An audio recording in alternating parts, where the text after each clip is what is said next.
On today's episode of WatchJRGo, we are back in the shop with my Volvo S80. And in the last video, we tried to change the rear bushings on the trailing arms here, and things didn't go so well. So we ordered a tool straight from China. That's right, straight from the motherland. And it was supposed to take over a month to get here, but they overnighted it. So we're gonna change these bushings.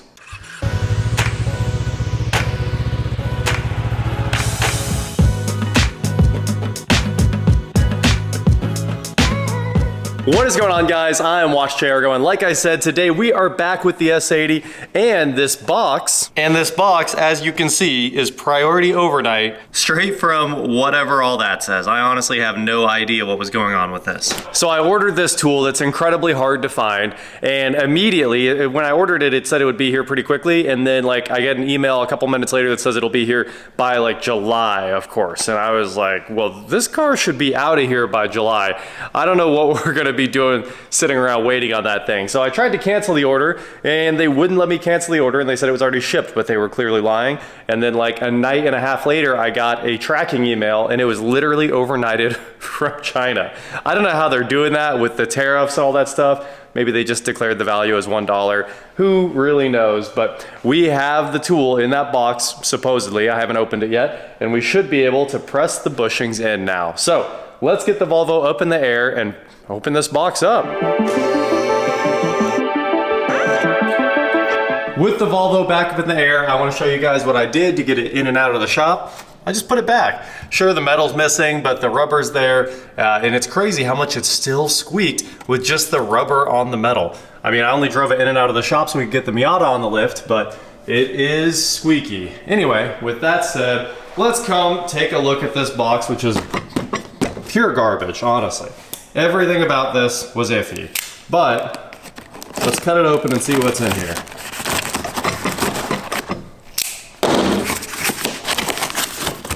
Wow, they don't even bother with the plastic case like they said it would have. Yep, that's the tool we were looking for. In the eBay listing, it said it was gonna come with instructions. It said it was coming in a plastic case. And what we got here is just a pile of metal. I mean, I said it's garbage. It's obviously like super well built, but at the same time, I don't know. Well, it doesn't include instructions, so I guess we get to figure out how this thing fits on there. All right, guys, I've got the bolts back out of the old bushing here. All right, so that's back out of there. That's what that comes out looking like. And we're gonna put some oil in the race inside here. We're gonna oil the inside of the ring, and then we're gonna pull down super far. I mean, you really have to pull down to get that tool in here, because the tool sits back here and the plate sits over here, and then it pushes it in. So it looks like it's gonna be a bit of a tricky thing. Let's start with the oil. I don't know if we can even get that down far enough, but do you take the wheel off? I think we can. So no, you don't need to take the wheel off. It doesn't make any difference. We really need like a small with the two-way hydraulic bottle jacks, you know, that expand like that, and shove that in there so we can get enough clearance. But let's figure it out. Yes, it is a press tool that's meant for this, but it's not good, I can tell you that. So you have to put this ring on here to go around the brake clip right there for the brake line. So you gotta get the brake line off, and then you assemble this whole thing with the bars going into this end piece, and then you press on the bushing itself until it goes in. But I think because of this, the bushing just went in too far, unfortunately. And it took forever to do this. We also had to unhook this lower link. We had to pull the shock off. We had to go through a ton of work just to get this thing to drop low enough for us to be able to get the tool on there, because the tool needs a ton of room. And then you'll probably need 5 hands in order to get this all lined up. None of it works well. It's kind of an absolute joke, and probably why I would assume everyone replaces the entire trailing arm. Well, at this point, we've stopped half the squeak because this side, the driver's side, is reassembled, and Eric said, let's go home right now. Let's just get out of here. So we're gonna drop this screw jack right here, and finally, the bushing is ready to rock. So we got the brake line remounted. We're ready to put our cover back on. We get to go over here and run the whole process one more time, which is a lot of work. I think we'll start by supporting this and we're gonna obviously do all the same things. Remove this bolt on the lower link, and remove the shock bolt right there, and remove all these bolts right here. And let's see, we'll start with removing the brake line support again. So right here. That could have used some lubrication, I'll tell you that. I don't think this car's ever seen rain. It didn't live in Florida all of its life or anything. No, it's garage capped easily. Right. This was garage capped, only driven to car shows on the weekend, not 200,000 miles in. I mean, if in Milwaukee you can take it out, then that's absolutely nothing. You trying to say something about the Herc here? Oh, that's twice the tool easily. All right, well, we're gonna set the press tool back up here. We might just cut this one out and we might try the press tool. I haven't decided yet. It's supposed to have a removal function, but we understand the installation function. I don't really understand how you're supposed to do any removals with it. It looks like if you remove it, you'll just end up with the sleeve inside the trailing arm and have no way to get it out. So it might be easier. Although this one's only half failed, it's not gonna fall out like that one did. Another one of these. That one's actually kind of attached. But we got it out of there and remove our race from the bushing there. So they're completely rusted through at the same time. I think it would be all right to just kind of cut this one the way we did the others. So I'm gonna go ahead and do that. I think it saves time versus setting up this tool. This tool it's not fun to use. It's kind of a joke of a tool. It's not worth the $6,000 you paid. No, it was not worth the $85,000 I had to wire to Japan. And so you did it so you could become a king or something? Yeah, I did it so we could just say that we spent $158,000 on one tool. Well, that's fair. Anyway, let me cut this out of here with the rotary tool, and we'll be ready to clean up the race and press in our new one. And I'm telling you guys, this is another one of those jobs that's not fun without like a full shop and lifts and everything on the planet. You gotta remove the brake line from the bracket, which I've already done, and then have everything loose. And now that everything is loose, if I let down the screw jack right here, it should bring this thing down with it. So you can see the wheel and the lower are coming down. And as that comes down, we get the room that we need. And then while we're at it, you take your pry bar on this lower link and pry, and it brings the entire trailing arm down.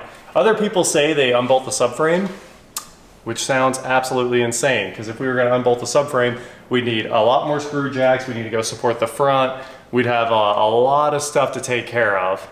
It's probably not the worst idea to pull just these two bolts, and maybe it'll sag a little bit, but it's also not the best idea. That's not a bolt I wanna cross thread, so we're taking it easy, and we'll just go slow, cut out the old one, press in the new one, call her done. No more squeak, I hope. No more squeak, I hope. A couple strategic cuts later, we just nicked it with the rotary, and then I ended up getting it down far enough to use the Sawzall, but go for it, that should come right out. Haha, nice. All right, now we're gonna clean this up, put a little oil in there, and press in our new one. It's good. Whoa. All right, so I think that that ring does have to be in there to pull this off. So let's go ahead, get the ring set up.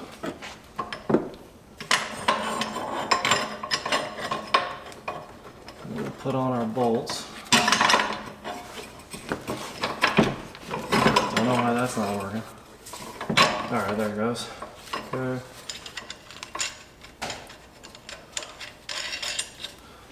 Other nut. Never hit your car. Never hit your car. It's right here. Oh, there it is. All right, guys, we wanted you to see the whole procedure this time. I think I got it. I had it, don't worry. Totally had it. It's like we're getting new floors again. New floors for the win. They're so nice looking. They were. They were. All right, then we'll spin in these nuts here, and we'll let that hang on the trailing arm. And then we'll install the rear cup. And this notch here, we're putting over the brake bracket, brake line bracket, which honestly fits terribly every time. Right. I need to see if I can get in here in a better spot. I think if you do the reverse, it brings it way down, right? But not enough, I feel. Okay. All right, I like that. I'm pretty cool with that. Yeah, but you need to be straight. I do need more. You're right. Okay, that's pretty dang close. Let me put in the bushing and the. Yeah, take your time. I am. One more. You almost got it. Yeah. Hold on. There. Oh, there you Tighten it up. Okay, I like that. It's lined up right. Okay. It's just. Yeah, it might send.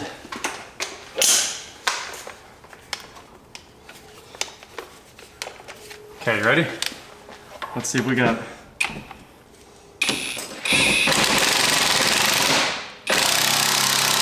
Nope.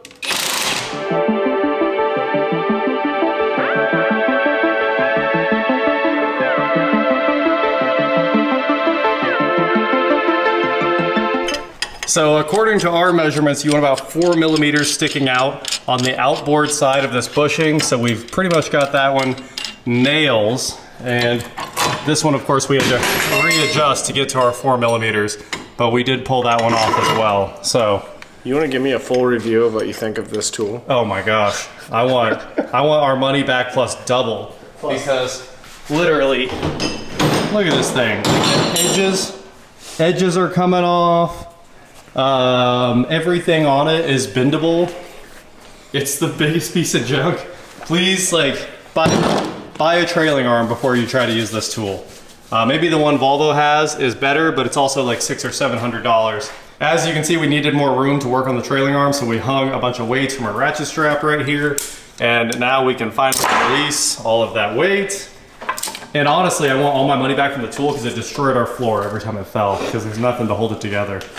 We do have the bushings in there ready to be bolted on. So we're gonna go ahead and hook everything back up, put the shock back, put the lower link back, and then get it out on the road for the first drive where hopefully it doesn't squeak. Well, we're going back in with the final tighten down here. So we've got the bolts back on the actual trailing arm bushings there, and the 13s are going back in. And you know, we lined this up exactly the way they said, and it's got a little twist to it, which is pretty wild. There we go, beautiful. And now there's only one bolt left that we have to fight, and it's that guy right there. So we're gonna give it a wiggle, and then we should get that in here, put the covers back on, and take it for a maiden voyage. The trailing arm bushings are in, the under trays are all back on and buttoned up. Everything is back just the way it should have been from the factory, and now we have 3 problems left to take care of. One of them is the washer fluid reservoir leak. I assume it's leaking. I haven't refilled it since we changed that washer tee, but it was low again. So I do, while it's on the lift, want to put a bunch of fluid in it and stick a flashlight in there and see if it's actually leaking. And then number 2, I'd like to take the hitch ball off, just because the car would look a little bit better if the hitch was sitting in the trunk, but it is absolutely welded in place. And you can see, while Eric was over here, we beat on it and beat on it and beat on it and beat on it, trying to free it up. We have soaked the thing with knocker loose and hit it with the sledgehammer about 1,000,000 times. You can see everywhere we were hitting on the thing, and it's so stuck. It was literally completely rusted into place. And when we started, the rust was huge and coming like all the way out to here. So we've cleaned it up, we've wire brushed it, we've done just about everything. As we get this on the ground, I'm gonna try to keep removing the hitch ball. It's not the end of the world, but we did get the pin out. The pin was also rusted in place. You can see right here, pretty bad looking pin, but we were able to drive that out. And I'd love to get the ball off so that it looks like a little bit of a normal car until somebody wants to haul something. Just throw it in the trunk, you know? And then the very last thing, of course, the chrome strip on the trunk that goes right under the Volvo logo there. That's right here. I need to clean it up, get the adhesive off here, put some new double stick tape on here, and then reinstall the chrome strip. So with that said, let's start with the easy one first. That's washer fluid. So I've got what's left of a bottle right here. We're gonna dump it in and see if we can see a leak. There's always a chance the washer fluid just was actually low again somehow, but just in case, let's try not to spill any. Well, now that we look in this thing, it was clearly low, and I don't see anything dripping from the bottom. What a huge washer tank. It's only slightly up on the side of it. This must hold like multiple gallons. Maybe the biggest washer tank I've ever seen. Hopefully you guys can also see the delineation in the blue, right? It's like right there where the flashlight's shining in. Maybe a quarter of the way up on the tank. I don't see any cracks, I don't see any drips. Maybe it was just empty. That is mind-blowing, because I thought I put a bunch of washer fluid in it last time, but maybe I just finished off another bottle. I'm gonna grab the rest of the bottle we were testing with, dump it in, and I guess that's done. So that leaves us with getting this chrome strip on here. So I'm gonna grab a razor blade and clean all the old adhesive off. Honestly, I might just go put this in the sink and clean it up for real, because it's pretty nasty. All the way down, it's filthy. So let's go clean it up, get the old adhesive off, put some new adhesive on, and get it on the car. I just finished putting brand new 3M double stick tape, the normal auto stuff, on the old chrome trim, because like I said, we're gonna go ahead and return the one that I bought, because this one didn't break at all. So, you know, your mileage may vary on this, because the dealership said it breaks like almost every time. But for me, it came off super well. And I know it's not gonna be a close-up, but there's little pins, and you just line up these pins and push in. So hopefully you guys can see that all I have to do here is not pre-stick it. Come on. And just get these pins lined up. Trickier than you think, actually.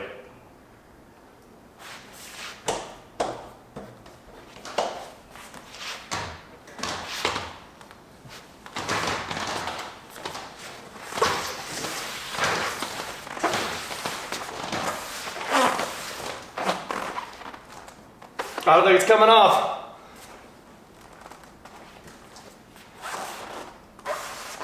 Also, if you want to save your chrome strip, if your adhesive's any good, my adhesive was basically just falling off.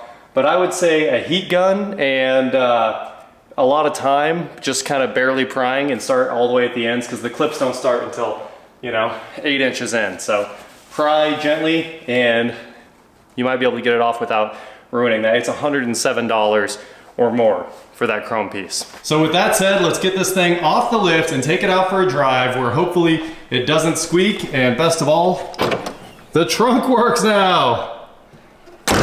All of it. Whoo! The hitch is a lost cause, guys. We've got too much time in it already. I just took the sledgehammer to it again and again and again and again, and I gave up and put the pin back in. It's just not gonna happen. So let's start this thing up for the first time and take it out for a spin. No lights on the dash, please. I'll close the door. Look at that. Unbelievable. I don't know if I showed the parking sensor display after we fixed that last time, but it's pretty cool. It just pops up in the radio. All right, let's go hit some bumps. Usually I try to avoid all the bumps in this car so I don't have to hear anything. But now it's dead silent. And it feels good with these shocks. We knew the shocks were new, they're not blown out. Whew. There you go, guys. One fully sorted Volvo. I wanted you to hear that big bump right there on that transition. We've got no noises, no lights on the dash. From Savannah, Georgia, 1,000+ miles back across the country, over here to Wichita, and now we've gone through basically everything that was wrong with this, and even threw a dash cam in to go with the second dash cam, the mirror. Anyway, if you have to do those trailing arm bushings yourself at home, I'm sorry. There's really not much else to say about it. You probably need the Volvo tool. I know there's another tool that has, it's a better setup with like wings that extend down to drive the bushing to the correct insertion depth, right? But if you don't have that tool, just know that 4 millimeters sticking out on the outside, on the outboard side, is the right amount. But it is not fun. It is absolutely not a fun job. If you could replace the whole trailing arm, maybe go for it, because it wouldn't cost much more and it would save you a world of heartache, and it might be cheaper than the tool. Anyway, that is it for today, guys. Thank you so much for watching. Don't forget to head on over to shop.WatchJRGo.com for cool shirts, not like this. And please like, share, subscribe, do whatever you want to do, and I will talk to you next time. So what all did we do? Tire pressure sensors, wipers, fix the washer nozzle T, trailing arm bushings, oil, parking sensors, trunk latch.